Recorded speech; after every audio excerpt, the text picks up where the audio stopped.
Society अपनाती नहीं है। ਉਹਦਾ ਇੰਟਰਵਿਊ ਚੱਲ ਰਿਹਾ ਸੀ।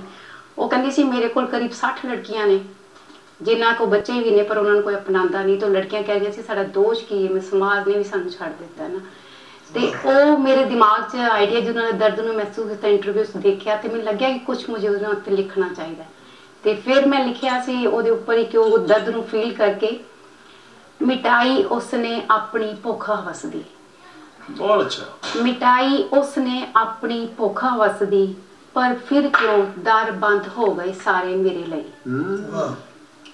इंसानियत दा चेहरा इन्ना सफेद पोश क्यों है, जुर्म कीता उसने पर मेरा दोष क्यों है। बहुत अच्छा, बहुत अच्छा, बहुत अच्छा। रिश्ते टूट गए मेरियां दे मेरे रही, आजाद ओ फिर अगले शिकार लई।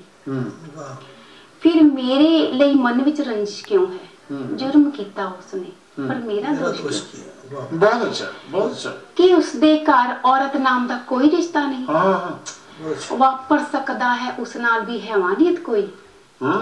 वो ताकत दे नशे विच इन्ना मदहोश क्यों है, जुर्म कीता उसने पर मेरा दोष क्यों है।